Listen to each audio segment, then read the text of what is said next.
नमस्कार साथियों, आप सभी का स्वागत है। आज इस क्लास में हम किसी टॉपिक पर चर्चा नहीं करेंगे, बल्कि आज हम मेरी पहली पुस्तक समाजशास्त्र एक परिचय पे चर्चा करेंगे। प्रत्येक व्यक्ति के जीवन में कुछ महत्वपूर्ण पहलू होते हैं, कुछ महत्वपूर्ण टाइम होता है। कोई भी काम जब पहली बार किया जाता है तो उसके प्रति उत्सुकता होती है। वही उत्सुकता मेरे लिए है। मेरे जीवन में 25 नवंबर का दिन बहुत मायने रखता है। इस दिन मैंने एक नई शुरुआत की, एक लेखक के रूप में शुरुआत की है और पहली पुस्तक है मेरी समाजशास्त्र एक परिचय, तो जिसका मैं एक शॉर्ट डाल चुका था। आपकी तरफ से बहुत सारी बधाइयां प्राप्त हुई है, इसलिए आप सभी का बहुत बहुत धन्यवाद। तो मैं थोड़ा सा इंट्रोडक्शन देना चाह रहा था कि ये पुस्तक किन के लिए है, किन के लिए नहीं है, इसमें कोई खरीद सकता है, कैसे खरीद सकता है, इन सब पे मैं चर्चा करने वाला हूं। तो पहली बात तो ये समाजशास्त्र एक परिचय पुस्तक है, वो एनसीईआरटी बेस्ड है। एनसीईआरटी का इसे हम सार संग्रह कह सकते हैं। इसका जो इंडेक्स है, मैंने कुल 20 चैप्टर इसमें लिखे हैं और ये 20 के 20 चैप्टर वही है जो कक्षा 11 के 10 हैं और कक्षा 12 के एनसीईआरटी के 10 हैं। कुल 20 चैप्टर इसमें लिखे हैं। तो एनसीईआरटी का एक सार संग्रह कह सकते हैं। एनसीईआरटी को सरल रूप में लिखने का प्रयास है वो मैंने किया है। मैंने लगभग 5 वर्ष स्कूल एजुकेशन में बच्चों को पढ़ाया है और एनसीईआरटी के थ्रू ही पढ़ाया है। लेकिन एनसीईआरटी की जो लैंग्वेज है वो टफ है समझाने के हिसाब से। वहां पे कंसेप्ट ज्यादा है, फैक्ट कम है, और वो जिस प्रकार से पहली क्लास के बच्चों को बताया जाता है उसी प्रकार से समाजशास्त्र के विद्यार्थी को उसी लेवल पे बताने का प्रयास किया गया है। लेकिन जो लैंग्वेज है और जो उसकी जो शैली है लिखने की, वो आसानी से पकड़ में नहीं आती है। उसके लिए बहुत धैर्य चाहिए, फिर जाकर हम एनसीईआरटी को अच्छे तरीके से समझ पाते हैं। तो उसे सरल रूप में लिखने का प्रयास है वो मैंने किया है। हो सकता है कि वो उसके साथ अन्याय हो, लेकिन ये जो पुस्तक है वो कंपटीशन के हिसाब से लिखी गई है कि एनसीईआरटी बेस्ड कई पेपर होते हैं, और अगर हम समाजशास्त्र को पढ़ने की शुरुआत करें तो समाजशास्त्र सर्वप्रथम कक्षा 11 में पढ़ाया जाता है। ये कक्षा 11 समाजशास्त्र के लिए पहली कक्षा है। ये ABCD सीखने के समान है। तो इसे मैंने उन बच्चों के लिए नहीं रखा है जो कक्षा 11-12 में पढ़ते हैं। उनके लिए कहूंगा कि जो आपके टीचर पढ़ा रहे हैं, एनसीईआरटी पढ़ा रहे हैं, आप उसी बेस पे तैयारी करें। लेकिन कंपटीशन के लिए अगर आप कक्षा 11-12 पढ़ना चाहते हो तो ये सर्वोत्तम पुस्तक है। ये इसके जो इंडेक्स है अगर आप देखोगे तो उसमें यही है जो कक्षा 11-12 के जो अपने चैप्टर है, कुल 20 चैप्टर मैंने इनमें रखे हैं। तो अलग से ऐसा नहीं है, बस अपनी लैंग्वेज में लिखने का प्रयास मैंने किया है ताकि कंपटीशन की जो तैयारी कर रहे हैं उनको ज्यादा से ज्यादा बेनिफिट हो सके। तो 25 तारीख को इसका विमोचन था, सेमिनार चल रहा था, तो सेमिनार के दौरान हमने इसका विमोचन है वो किया। तो इसमें DU JNU के प्रोफेसर आए हुए थे, तो उनसे भी रिव्यू प्राप्त होंगे। तो ये कुछ झलकियां हैं जहां हमने इस पुस्तक को विमोचन किया था। तो अब बात आती है कि ये पुस्तक किन के लिए उपयोगी है और किन के लिए उपयोगी नहीं है। मुख्य रूप से ये एनसीईआरटी का सिलेबस जिनमें आता है, जहां पे +2 का सिलेबस है, +1 और +2 का सिलेबस है, उनके लिए उपयोगी है। यानी पीजीटी पोस्ट ग्रेजुएट टीचर, बोलने को तो पोस्ट ग्रेजुएट होते हैं, लेकिन इनको पढ़ाना किनको है? इनको पढ़ाना है कक्षा 11 और 12 को। और इनमें ज्यादातर पेपर है, मुख्य रूप से जो बीपीएससी है, बीपीएससी है, उनमें तो ये बहुत ज्यादा महत्वपूर्ण है, क्योंकि बीपीएससी का एग्जाम का पैटर्न है कि लगभग मोस्टली क्वेश्चन +1-2 से पूछे जाते हैं। इसके अलावा पीजीटी की कोई भी वैकेंसी है, पीजीटी की कोई वैकेंसी है, चाहे यूपी पीजीटी है, चाहे राजस्थान पीजीटी है, चाहे उत्तराखंड पीजीटी है, हरियाणा पीजीटी है, उनके लिए भी बहुत ज्यादा महत्वपूर्ण है। तो एक नंबर पे बीपीएससी है और बाकी दूसरी है पीजीटी की लेवल की कोई भी वैकेंसी है, उसके लिए बहुत ज्यादा यूजफुल रहने वाली है, क्योंकि कक्षा 11-12 को अपनी लैंग्वेज में सरलतम रूप में प्रस्तुत किया है मैंने। इसमें कुछ ज्यादा नहीं रख पाया, कुछ लास्ट में ऑब्जेक्टिव क्वेश्चन है वो भी मैंने इसमें रखे हैं।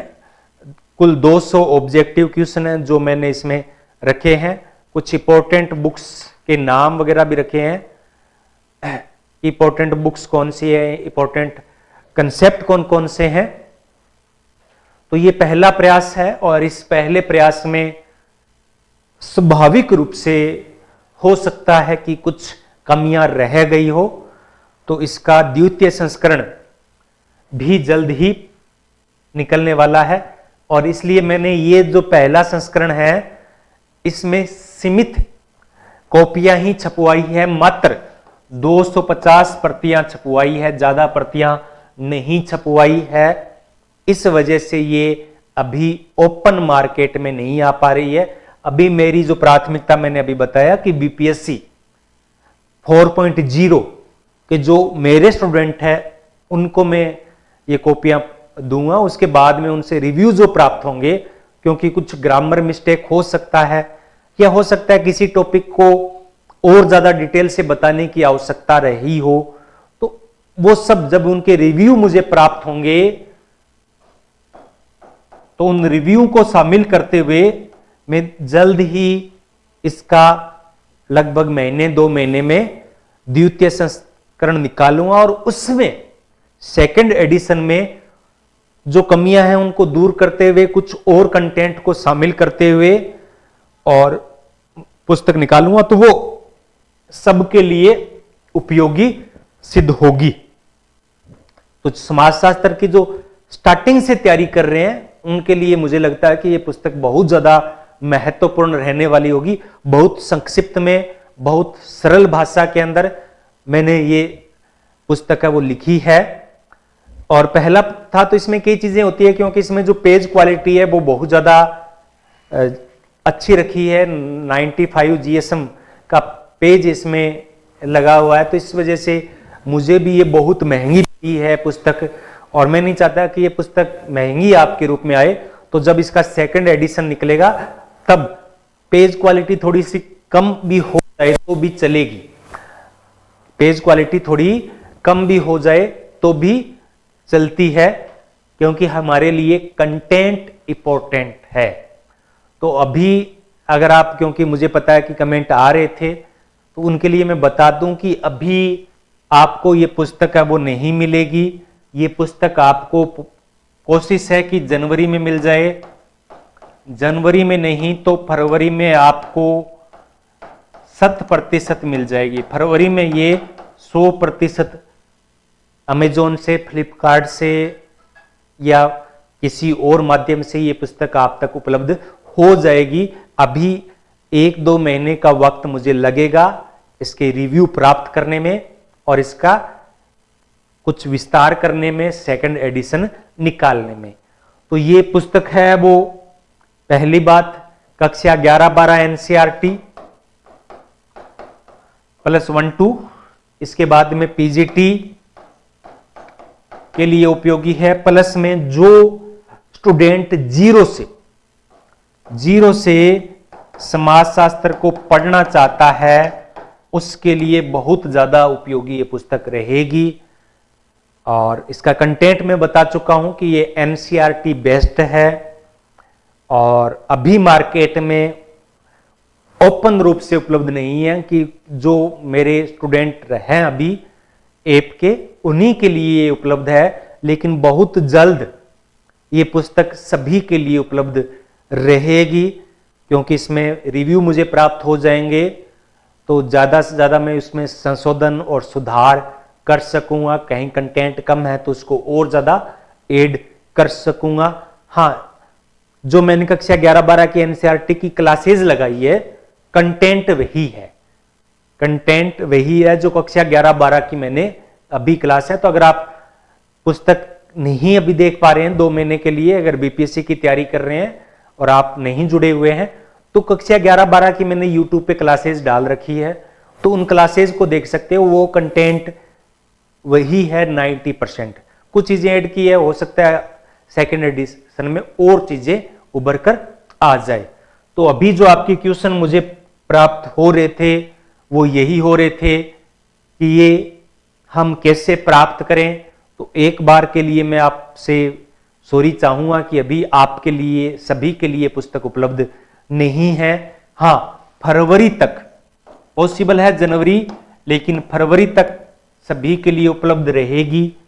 कंटेंट क्या है वो मैं बता चुका हूं, और प्राइस का भी बताने का कोई औचित्य नहीं है, बहुत ज्यादा प्राइस नहीं रहेगी। लगभग 300 से 325 के लगभग प्राइस मुझे जो अंदाजा लग रहा है वह रहेगी, क्योंकि सारी चीजें मेरे हाथ में नहीं होती है, पब्लिकेशन के हाथ में होती है। पेज की क्वालिटी भी इंपॉर्टेंट रहती है। अब ये पुस्तक जो है, ये ऐसी पुस्तक है कि इसको अगर 20 सालों तक भी रखा जाए तो ये इसके पेज खराब नहीं, वरना कुछ पुस्तक हम देखते हैं, खरीदते हैं और 1 महीने के बाद में उसके पेज अलग अलग होना शुरू हो जाते हैं, तो वो पेज क्वालिटी के साथ समझौता नहीं किया जा सकता। अगर आपके कोई और इससे रिलेटेड क्वेश्चन है तो आप कमेंट बॉक्स में छोड़ सकते हैं। हर संभव मैं प्रयास करूंगा कि उसको बताऊं कि आपको ये किस प्रकार से, कब और कितने में उपलब्ध है वो रहेगी। बाकी चीजें मैं क्लियर कर चुका हूं कि कब मिलेगी, फरवरी में कितने की मिलेगी, मैंने थोड़ा सा आपको हिंट दे दिया है। कंटेंट इसको मैं बता चुका हूं। लैंग्वेज अगर आपको देखनी है तो कक्षा 11-12 के एनसीईआरटी के वीडियोज देख लीजिए।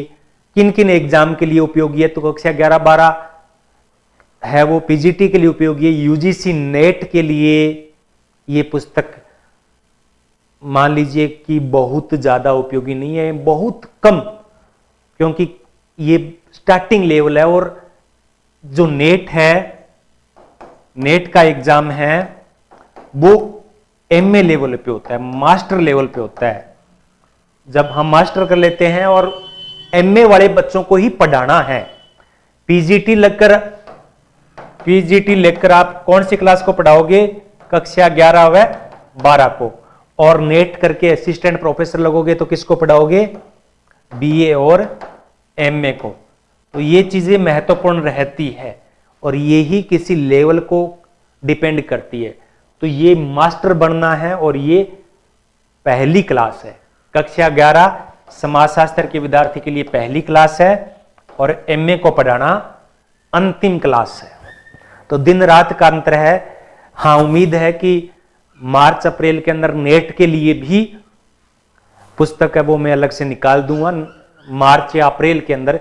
इस बार का जो एग्जाम है तब तो पॉसिबल नहीं है, लेकिन जो आगे जून में एग्जाम होगा उससे पहले नेट की मेरी पुस्तक है वो मार्केट में होगी और एक अच्छी पुस्तक होगी जिसके आधार पर आप नेट जेआरएफ आराम से क्लियर कर सकते हो उसको पढ़ने के बाद। एमसीक्यू इसमें ज्यादा नहीं रखे हैं, ना ही मैं जो नेट की निकालूंगा उसमें होंगे। एमसीक्यू लिए आपको बाद की ये हो सकता है, अभी चीजें पॉसिबल नहीं होगी, लेकिन अगर थियरी अच्छे तरीके से, कंसेप्ट अगर क्लियर है तो पेपर करना आसान हो जाता है। ऑप्शन में देख के हम बता सकते हैं कि कौन सा ऑप्शन सही है, कौन सा ऑप्शन गलत है। तो आप सबकी तरफ से मिली हुई बधाई के लिए आप सभी का बहुत बहुत धन्यवाद। आपका प्रेम यूं ही बना रहे और मैं अपनी तरफ से पूरा प्रयास करूंगा कि आपकी उम्मीदों पर खरा उतरने का, अपने सब जो वादे किए उन पे सच्चा उतरने का प्रयास मैं हमेशा करता रहूंगा। धन्यवाद।